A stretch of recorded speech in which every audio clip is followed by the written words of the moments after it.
Good morning, everyone. Thank you for stopping in. So today I'm going to show you how to adapt your fuel rails off of a 96 through 2000-ish OBS Chevrolet or GMC to an LS fuel rail system. And I think it'd be worth adding that this LS is the return style fuel system, so it has a feed and return. I believe they went to 03, 99 through 03-ish, I believe. And after that, they were just a returnless. They only had one fuel line. But for this instance, we have two fuel lines on the manifold and two fuel lines on the pickup. So as you see, we got a mess going on because of the swap. I got wires, I got connectors, I got tools everywhere. But anyway, this is dash 6 braided, steel braided hose, whatever. We're going to use it for fuel. Here you see it. So you don't need a lot of fuel line. You need 4 of these dash 4 connectors from Summit. These are really cheap. There's a couple more connectors I need to buy. I will go to Summit here shortly and get them, and I will share with you the part numbers. And I guess I can share these as well, because some people like to have everything laid out for them, so we'll do that. So this is the tool I use. It's for cutting this braided steel hose. It gives you a pretty decent cut. These are really thick and really strong, so a normal set of like rubber hose cutters will not work. You see these guys got a lot of leverage. But these weren't too bad. I think they're 40, 60 bucks, something like that. It can be done with a grinder and a cutoff wheel. Obviously, probably not recommended, but it can be done. Just go really slow and take your time. But we got a pretty good cut, so we're gonna put this fuel line into the other hose so they both look like this. Now before you shove this into the end of the hose, I put a little bit of WD-40 on it, because WD-40 isn't really corrosive or anything, doesn't eat away a lot of stuff, and it's somewhat flammable. It used to be really flammable, not so much anymore, but it's not going to kill you to have a little tiny drop of WD-40 in your fuel lines. It'll just run right through.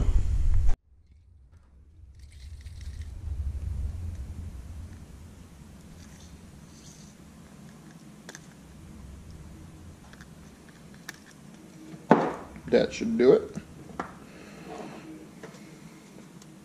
So you put this thing on first. You gotta be kind of careful with the wires that are sticking out. Make sure it's all the way on. You probably can't see it, but the hose goes all the way to the bottom of the threads. So now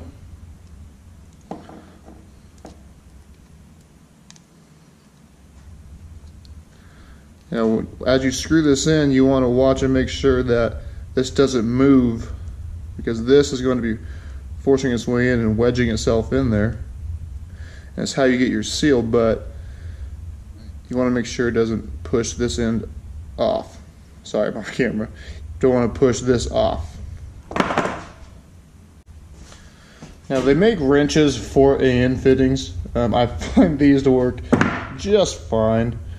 I don't want to spend the money on the AN wrenches. Does not really matter that much to me. Yeah, you get the point. So this is what we ended up with, our dash 6 fittings on our dash 6 hose. So these ends are ready to go. And I went to Summit in the meantime. So I picked up 2 more of the hose ends, bought the adapter fittings from the fuel rail to AN fittings, and these are the push locks for the fuel rails. Let me show you the part numbers.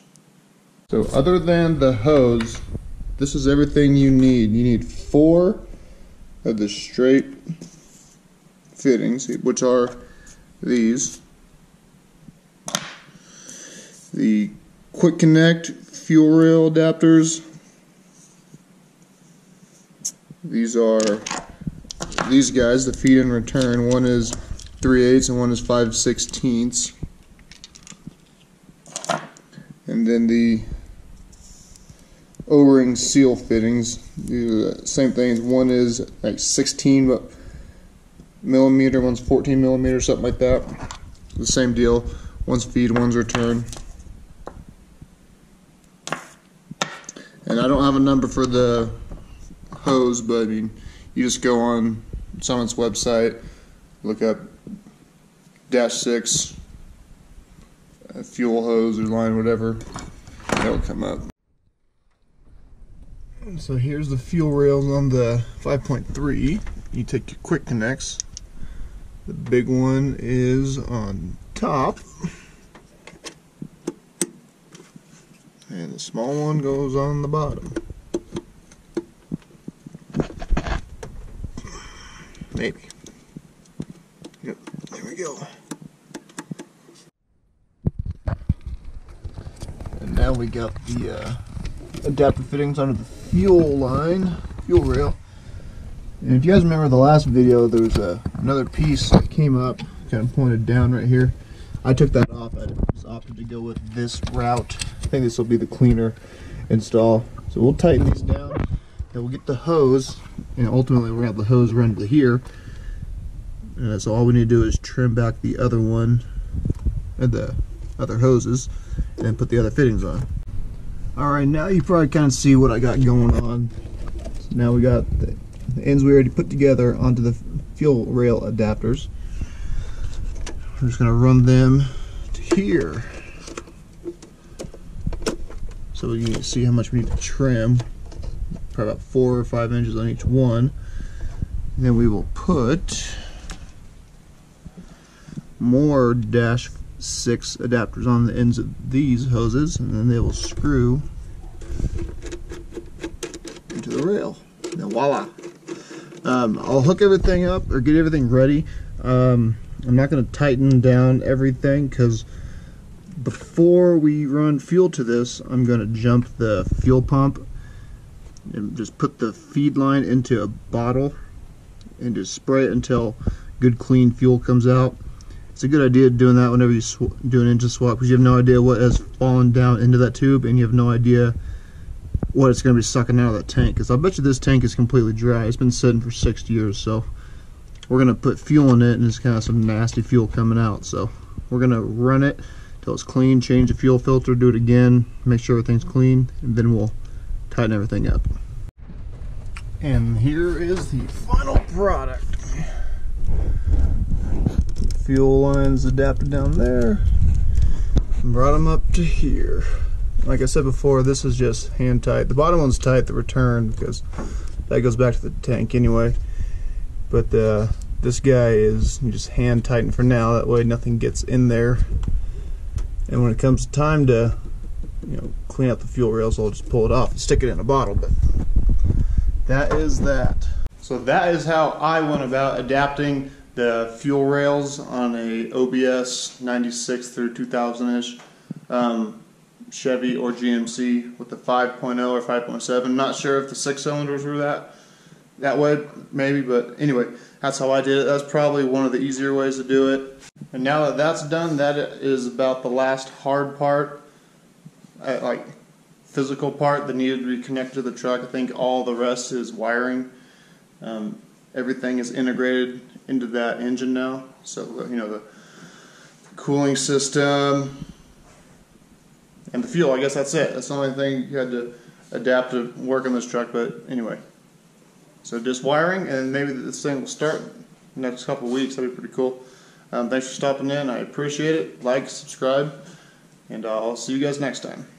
Oh, and real quick, I got a comment from a fella telling me what he was doing while he was watching my video. I thought it was kind of funny, so why don't you guys drop a comment below, tell me what you're doing when you're watching my videos. I'd appreciate it. and I'll keep the content coming.